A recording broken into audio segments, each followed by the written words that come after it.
Vamos abrir as nossas Bíblias, a Epístola de São Paulo aos Efésios, capítulo 6, para lermos do verso 1 até o verso 4. A Epístola de São Paulo escreveu aos Efésios, capítulo 6, leremos do verso 1 até o verso 4, para a nossa meditação, esta noite de domingo. Diz assim a palavra do Senhor: Filhos, obedecei a vossos pais no Senhor, pois isto é justo. Honra a teu pai e a tua mãe, que é o primeiro mandamento com promessa, para que te vá bem e sejas de longa vida sobre a terra. E vós, pais, não provoqueis vossos filhos a ira, mas criai-os na disciplina e na admoestação do Senhor. Vamos orar? Curve sua fronte e feche seus olhos. Oremos. Pai, nós rogamos que o Espírito Santo nos dê o entendimento necessário para compreendermos as verdades do Evangelho que nos são apresentadas pelo apóstolo nessa epístola escrita a nossos irmãos há tanto tempo, mas que hoje ainda nos é válida pela inspiração do próprio Espírito. Rogamos, ó Pai, e pedimos em nome de Cristo. Amém. Nós estamos aí avançando nessa série de sermões em Efésios, capítulo 6, com o título de Disciplina e Admoestação do Senhor. Efésios, capítulo 6, do verso 1 ao verso 4. Bom, o dever dos filhos na família é obedecer. O outro lado da moeda é o dever dos pais, é ensiná-los nessa obediência num ambiente cheio de devoção, sem provocar exasperação. Essa é a palavra do apóstolo Paulo no verso 4. Vós, pais, não provoqueis vossos filhos à ira, mas criai-os na disciplina e na admoestação do Senhor. Roma tinha uma lei chamada Pátria Potestas, poder do pai. Esse princípio dava aos homens plenos direitos de propriedade sobre os membros da família. A esposa, os filhos, os escravos eram a propriedade do pai, do homem. Quando uma criança nascia, era colocada aos pés de seu pai. Se o pai erguesse a criança, ela permanecia na casa. Se o pai virasse as costas e se afastasse da criança, a criança seria abandonada à morte ou levada ao fórum e vendida em um leilão. Essa era a prática em Roma, a cidade do império, a capital do império. Um romano chamado Hilário escreveu uma carta à sua esposa Alice no primeiro século. Saudações sinceras. Ainda estamos em Alexandria. Não se preocupe caso, quando todos voltarem, eu continuar em Alexandria. Suplico e imploro que você cuide da pequena criança. E assim que receber o salário, eu o enviarei a você. Caso, boa sorte, você tenha outro bebê. Se for menino, deixe-o viver. Se for uma menina, abandone-a, livre-se dela. Sêneca, filósofo contemporâneo do apóstolo Paulo, escreveu a política romana em relação aos animais indesejados. Nós massacramos um boi feroz, nós estrangulamos um cachorro louco, nós cravamos uma faca numa vaca doente, recém-nascidos fracos ou deformados, nós afogamos. Essa era a atitude da sociedade em relação às crianças na época do apóstolo Paulo. Quando Paulo escreve a epístola aos Efésios, ele conhecia muito bem a situação na qual se encontrava o Império Romano, as políticas do império quanto às crianças, os infantes. E ele traz agora na Escritura uma relação diferente daquela do seu tempo. Mas sabe que as coisas não melhoraram. e talvez estejam até piores na nossa cultura. Milhões de bebês indesejados são abortados todos os anos. A igreja está em silêncio quanto a isso. Milhões de bebês são abortados todos os anos, porque não são desejados. Eu pretendo futuramente tratar sobre este assunto aqui. Um outro grave pecado da igreja tem sido a não adoção de crianças abandonadas. O que Hilário, o que Sêneca, o que os romanos faziam nos assusta, mas não se difere muito da nossa sociedade, da nossa cultura, que tem práticas bem semelhantes no que diz respeito às crianças. As nossas crianças foram entregues à sociedade para serem criadas pela televisão. Em média, uma criança brasileira assiste 30 horas de TV semanalmente. Elas passam mais tempo com a TV do que com os pais. Os pais transferiram para o Estado, em especial a escola, o dever de educá-los. Se sobrar tempo, alfabetizar, mas principalmente que os eduque. Isso é estranho. Transferiram até para a igreja, para a escola dominical, para o pastor. Nossas crianças foram deixadas à sorte para morrerem e perecerem vagarosamente na sociedade que quer devorá-las. Meninos de 10 anos de idade atiram contra a polícia e são mortos.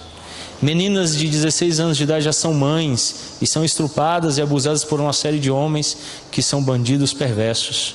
Vivem uma vida de devassidão. A nossa sociedade tem praticado o mesmo terror da sociedade romana. Mas agora o apóstolo Paulo traz uma perspectiva cristã de como devem ser tratadas as crianças. Como os pais devem lidar com seus filhos. De que maneira vocês, os responsáveis, nós os responsáveis, devemos tratar com os nossos filhos. Quais são os deveres específicos aos pais que o apóstolo apresenta aqui? É isso que devemos responder a partir aí do verso 4. Vós, pais, não provoqueis vossos filhos à ira, mas criai-os na disciplina e na admoestação do Senhor. Primeiro, não provoque os filhos à ira. Pais, não provoqueis vossos filhos à ira. Isso é um aviso, é um alerta para os pais. Não provoquem a ira de seus filhos. Seja deliberadamente, seja por descuido, seja por meio de provocações desnecessárias. O apóstolo está dizendo: não provoque a ira dos seus filhos. Há ocasiões que os pais são culpados de provocar a ira de seus filhos quando os ofendem sem consideração alguma, deliberadamente magoam, ou os abandonam insensivelmente, ou se exasperam por qualquer meio intencional ou involuntário. Quando isso acontece, são os pais que estão pecando e levando os filhos a pecar. O apóstolo está falando aqui aos pais. Todos nós aqui somos filhos. Nem todos ainda são pais, ou se tornarão, ou talvez não se tornem. Mas vocês se relacionam com pessoas que são pais, ou seus próprios pais. O apóstolo começa dizendo que os pais não devem provocar os filhos. Pode ser por um descuido, pode ser intencional ou sem intencionalidade, não importa o motivo. De várias maneiras podemos provocar a ira dos nossos filhos.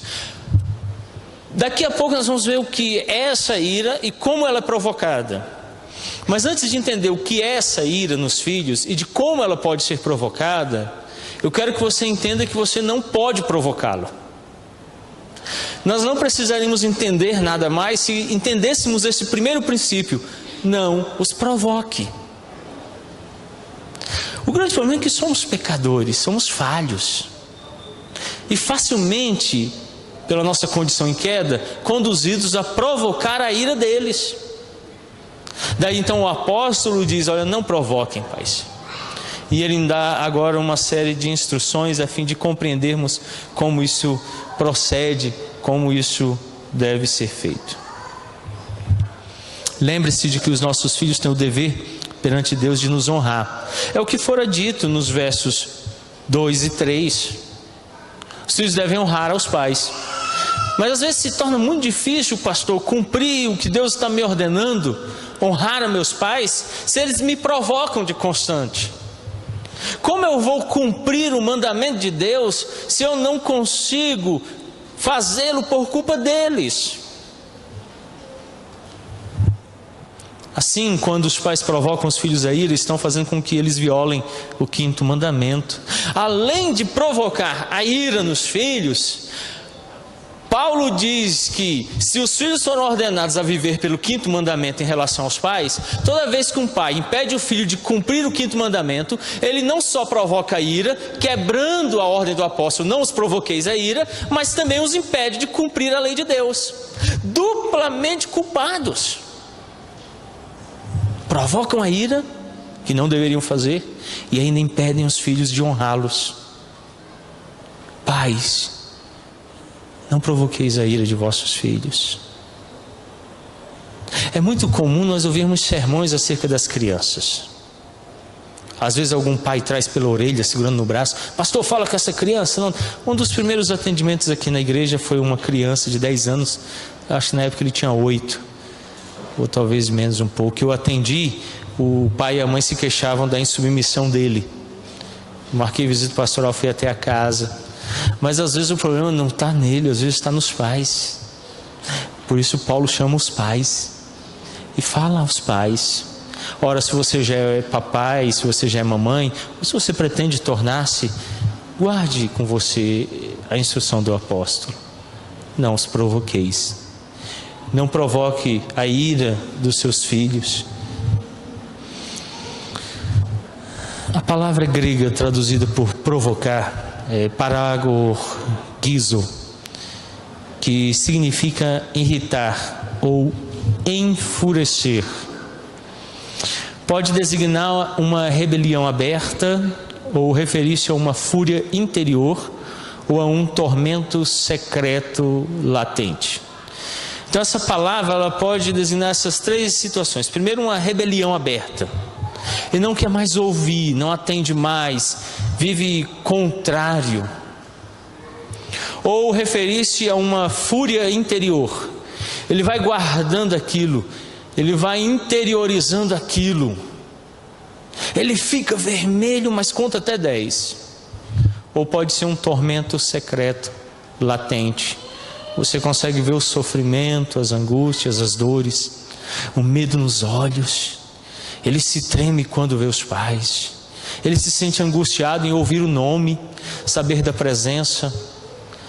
Então às vezes acontece esse tormento secreto, mas é latente. Você consegue ver que há dor, que há sofrimento, que há angústia, que há desejo de separação, que há sempre um conflito entre as partes. Os 2 tipos de ira são geralmente percebidos em filhos cujos pais os provocaram. Filhos que são provocados a ira manifestam essas relações. Não é algo que é inato dele, é algo que foi provocado nele pelos pais.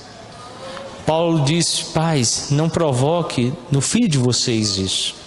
Então ele está nos chamando à responsabilidade, reconhecermos a nossa condição, o nosso erro, reconhecermos o fato de que nós estamos pecando contra eles, quando deveríamos permitir que crescessem na disciplina e na admoestação do Senhor.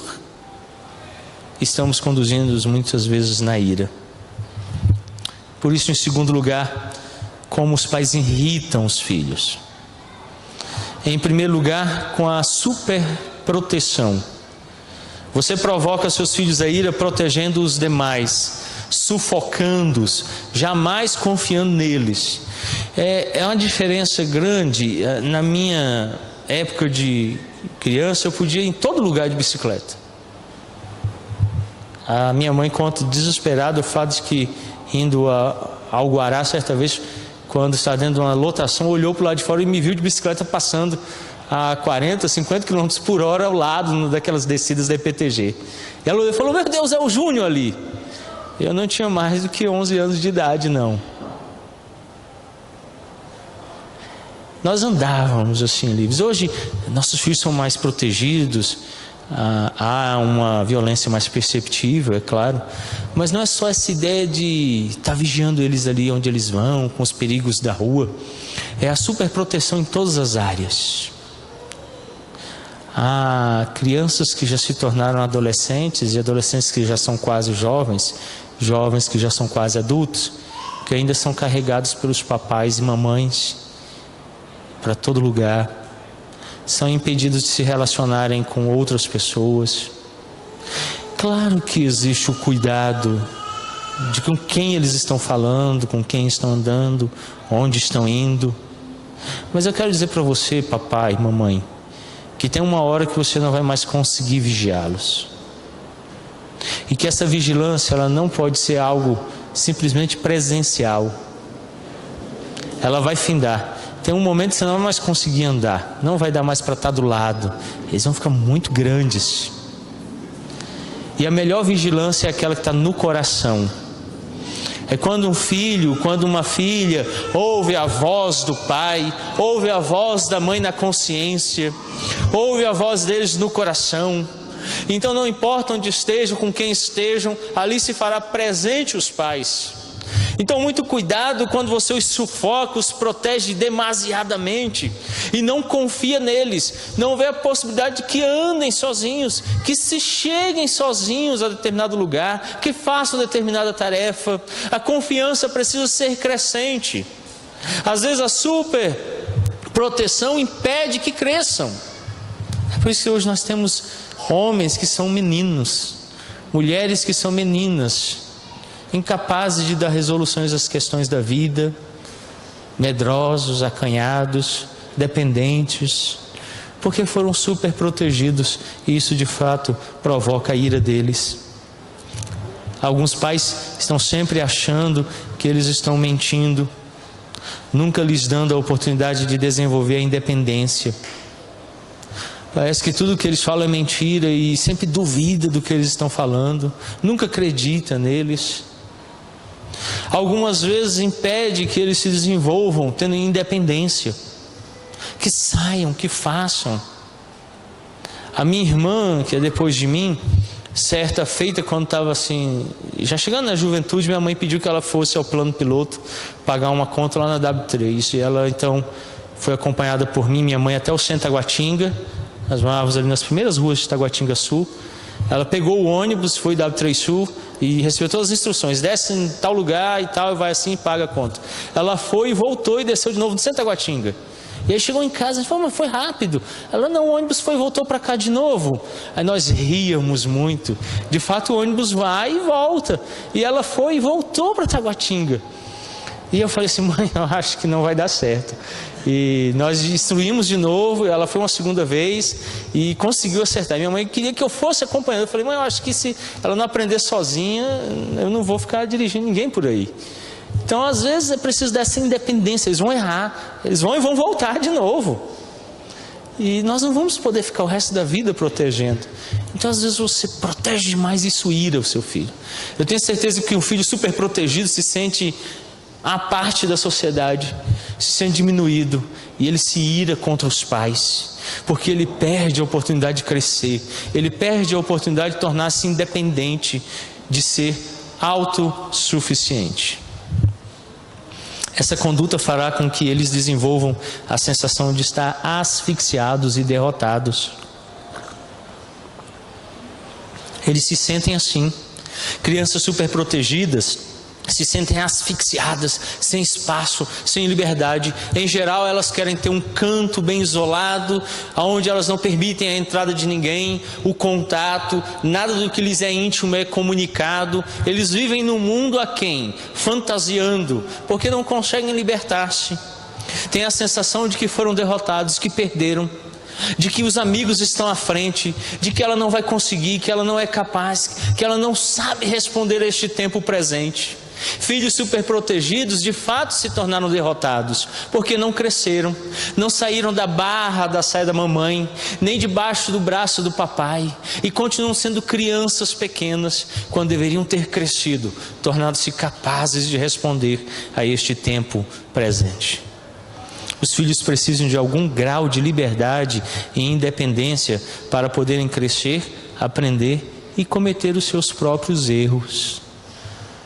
Eles vão errar, sim, e vão ter que pagar por isso, e vão aprender com seus erros. Nós aprendemos com os nossos erros. Como erramos e como crescemos com cada um deles. Nos formamos, moldamos o nosso caráter através disso. Cuidado, eu já ouvi muitos pais dizendo assim: eu não quero que meu filho sofra o que eu sofri. Aí você tem que deixar ele de ônibus para a escola. Ai, não, eu fui de ônibus para a escola, era tão dolorido. E aí estava o menino com 18 anos de idade na cadeirinha infantil ainda. Colocou o cinto, fulano. Por que ele está no banco de trás? Não, mas é porque é perigoso. Ele tem 18 anos, olha a barba dele. Não, pastor, coitado. Olha, é tão difícil, né? Não é tão difícil, não. Ele consegue. Então, às vezes, essa superproteção vai derrotá-lo. Ele vai dizer assim: poxa, o meu amigo vai de ônibus, pai. O meu amigo dirige, o meu amigo tem trabalho, o meu amigo cresceu. E ele se sente derrotado, ele se ira contra os pais. Diz assim: vocês me roubaram a oportunidade de crescer, me roubaram a oportunidade de me tornar maduro, de amadurecer na vida. E então isso causa ira no coração do filho. Eles nunca então aprenderão a assumir responsabilidades e a receberem algum grau de liberdade. Pais que se recusam a dar folga aos filhos para respirar os irritam, exatamente como diz Efésios 6,4, e ali ele proíbe isso. Cuidado, porque às vezes você pode estar tirando a liberdade dele, irritando com isso. Em segundo lugar, a superindulgência. O outro lado da moeda da superproteção é a superindulgência. Essa aqui é terrível. Pais excessivamente permissivos, que não corrigem seus filhos, têm grande probabilidade de provocar-lhes a ira, tanto quanto aqueles que os sufocam. Ora, se tem aqueles que superprotegem e impedem o crescimento, e os filhos ficam irados porque não progrediram na vida, não amadureceram, não cresceram, existem os outros que são permissivos demais, pode tudo, faz tudo, qualquer coisa aceitável. Esses filhos também, um momento ou outro, vão olhar para os pais e dizer assim: por que vocês não me protegeram disso? Por que vocês não me ajudaram? Eu fui rápido demais, ou eu errei na época que eu não devia ter errado. Então, às vezes, a superindulgência, permitir tudo, também provoca a ira dos filhos. Faz com que eles olhem para os pais e digam assim: por que vocês fizeram isso comigo? E talvez eu não disse isso no início, mas agora seja propício. Os nossos pais tenham nos provocado a ira. E já hoje, talvez você, sendo papai e mamãe e não estando mais sob o cuidado deles, esteja se perguntando: e agora, pastor? Se meus pais foram superprotetores ou superindulgentes ou qualquer um dos outros erros que vamos ver à frente, e isso causou ira no meu coração em relação a eles, no final você vai ter uma resposta sobre isso. Mas eu quero dizer para você que há oportunidade ainda de tratar a ira. E há oportunidade a você que é pai, é mãe, de você que ainda vai se tornar, de não provocá-la nos seus filhos. Nosso Deus é um Deus de misericórdia. E a nós que outrora fomos provocados a ira, Ele tem nos dado perdão. E a nossos filhos Ele está dando a oportunidade de que não passem por isso. Por isso, ouçamos o que diz o apóstolo e não provoquemos nossos filhos a ira. Estudos têm apontado que os filhos que recebem muita liberdade começam a se sentir inseguros e não amados. A Bíblia nos diz isso lá em Provérbios 13, 24. Abra a sua Bíblia. O livro de Provérbios de Salomão, o capítulo 13, o verso 24. O que retém a vara aborrece o seu filho, mas o que ama, cedo o disciplina. Veja a instrução que Salomão está dando. Se alguém retém a vara, aborrece o filho. Vocês já pararam para pensar nisso? A gente só pensa nisso quando já está idoso. A gente olha lá para trás e fala assim: olha, graças a Deus que meu pai me corrigiu, graças a Deus que minha mãe me corrigiu. Se aquele dia ela não me tivesse chamado a atenção, não tivesse me posto de castigo, não tivesse me dado varadas, eu teria tomado um caminho muito ruim. E a gente não começa a agradecer por toda aquela situação que os pais tiveram de disciplina sobre a nossa vida.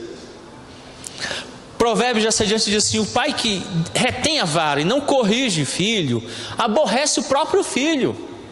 O filho mesmo fica aborrecido. E depois ele diz assim: por que meu pai não me corrigiu? Por que ele não me impediu? Por que minha mãe não me colocou no caminho? Ele tem aborrecimento, diz Salomão. Mas antes, aquele que o castiga, diz o verso 24, quem o ama, cedo o disciplina. Então ele vai reconhecer que há amor. Como é difícil ver amor. Até hoje ainda me é um pouco difícil quando eu lembro das lapadas. Tinha um castigo que era fatal: 10 palmadas em cada mão. A escova de lustrar o boot de madeira batia na palma, quando não estava esfriando ia na outra. E eu ficava dentro de mim rebelde. Por que ele faz isso comigo? Hoje eu sei o porquê. Porque ele me ama. Tanto meu pai quanto minha mãe, em me amando, me corrigiram, porque sabiam que o meu caminho era um caminho de destruição, de pecado, do mal, da desobediência. E eu sei que cada vez que eu levei uma palmada, cada vez que eu levei uma cintada, cada castigo, cada instrução foi para o meu bem. Nenhum foi para o meu mal. E todos produziram bom fruto. Mas se em alguma situação houve falta de disciplina, hoje eu me queixo. Porque as consequências ainda são duras. E eu penso: por que assim a senhora não fez? Ou o Senhor não me impediu de tomar este caminho, essa direção? Minha vida teria sido mais amena. De fato, o que Salomão está dizendo é que quando um pai deixa de dar disciplina, ele ira o filho se torna aborrecido. Então, super proteger ou dar super indulgência vai provocar ira. E nós precisamos então agir da forma correta. Pais que não corrigem ou até mesmo elogiam os filhos mal comportados, na verdade, demonstram a eles falta de amor. Eu amo tanto meu filho, pastor, que eu não bato nele. Olha, isso não é amor. Pastor, eu amo tanto que eu não consigo dar um castigo. Não é amor. Porque a Bíblia está dizendo que quem ama, disciplina, dá direção. Então os filhos vão se irar, não se preocupe. Mesmo que você tenha todo esse falso afeto, eles vão se irar contra você e vão manifestar isso uma hora. Em terceiro lugar está o favoritismo. Um terceiro modo certeiro de provocar ira em nossos filhos é demonstrar favoritismo entre os irmãos. Isso não é novo, é antigo, está lá em Gênesis, do capítulo 27. Vocês conhecem a história.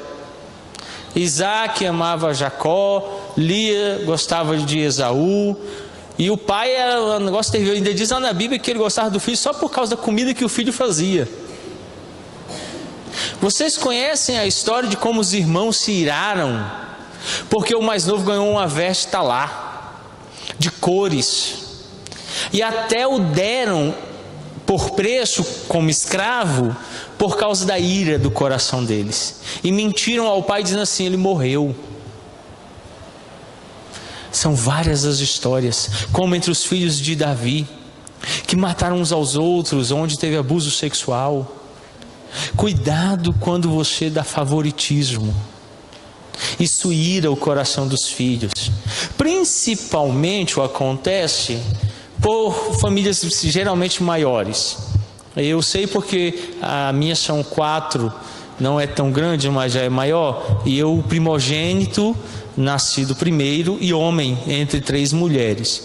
É claro que acaba aparecendo um favoritismo. E esse favoritismo foi tão impressionante ao meu coração e me marcou de tal maneira que quando a minha irmã nasceu depois de mim, tomado de ciúmes, Ao vê-la no colo das minhas tias e tendo a atenção da minha mãe, eu fui à cozinha lá de casa, tomei um borrifador de veneno, fui ao quarto, dei boas borrifadas sobre ela quando ela estava deitada ao berço, 3 dias de nascido, e guardei novamente no mesmo lugar. Pela graça do bom Deus, uma das minhas tias a encontrou já, respondendo ao veneno, e tomadas de pavor, imediatamente a tomaram, conduziram ao hospital. Chegando lá, o médico imediatamente identificou e disse: ela foi envenenada. O terror bateu imediatamente ao coração de todos. Envenenada, uma criança de 3 dias? Como? Uma das minhas tias então chegou-se a mim, abaixando-se, aproximou-se e disse assim: você fez alguma coisa com a sua irmã? Ao que eu disse: sim, eu joguei aquele veneno de matar os bichinhos nela, porque eu não a quero aqui, eu tenho raiva dela. Meus irmãos, o favoritismo provoca isso. E às vezes acontece com os mais novos, por serem caçulas, geralmente mais mimados, permanecem mais tempo ao colo, são filho da velhice, como aconteceu nas Escrituras. E esse filho da velhice às vezes se torna tão próximo dos pais que os outros filhos tomam ira dele. Muito cuidado para que pelo favoritismo você não provoque a ira. Não faça com que os seus filhos fiquem irados. Não cometa o erro de favorecer um filho. Não dê presentes ou privilégios a um em detrimento do outro. Nem mesmo faça comparações entre seus filhos. Não os compare. Não diga que fulano é melhor do que Beltrano, ou que você quer que ciclano seja como o outro. Se você quer fazer isso, faça com sabedoria. Peça para que o outro ensine. Filho, ensine o seu irmão a ser mais estudioso. Ensine-o a ser mais carinhoso. Mas nunca chegue e diga: você deve ser como seu irmão, que é carinhoso comigo. Isso não provocará neles carinhos por você. Ele irá se irar, odiar você, o irmão. Muito cuidado com essas comparações. Muito cuidado com os privilégios dados a determinado, ou a Beltrano, ou a ciclano. Isso vai provocar no coração dos seus filhos a ira contra você. Não diga jamais, porque você não consegue ser como seu irmão. Não use as virtudes ou os talentos de um filho como parâmetro para avaliar o desempenho do outro. Nunca faça isso. Seu filho vai se irar contra você e provavelmente contra os irmãos. Em quarto lugar está o desestímulo. Do mesmo modo, você pode provocar a ira do seu filho ao desestimulá-lo. Lembre-se do verso 21 do capítulo 3 de Colossenses. Abra a sua Bíblia lá. A epístola de São Paulo aos Colossenses, o capítulo 3, o verso 21, é um texto paralelo a esse texto de Efésios, capítulo 6, o verso 4. A epístola de São Paulo aos Colossenses, capítulo 3, o verso 21. Pais, não irritei vossos filhos, para que não fiquem desanimados. Aqui o apóstolo muda e ele diz assim que os pais que irritam os filhos os desestimulam. Então às vezes os filhos estão desestimulados. Pastor fulano não quer estudar, pastor não quer fazer nada em casa, pastor não quer ir para a igreja. É porque ele está desestimulado. Você o desestimulou com a ira que você provocou nele. Então muito cuidado com isso. Às vezes falta o estímulo, às vezes falta o impulso que você deveria estar dando ao seu filho, à sua filha. Os pais provocam os filhos a ira quando os criticam constantemente, mas nunca os recompensam, nunca elogiam as suas realizações, nunca lhes permitem desfrutar de seus sucessos.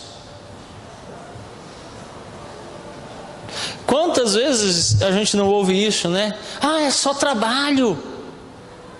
Ah, aqui a gente nunca tem recompensa nenhuma, nunca pode ter nada, nunca pode fazer nada. É porque provavelmente ele está se queixando. Claro que existem as exceções. Nós vamos ver mais à frente que Em resposta, nós vamos criá-los na disciplina de uma estação do Senhor. E sendo criados assim, serão filhos obedientes, que vão cuidar da casa, vão estudar, vão ser responsáveis, vão trabalhar.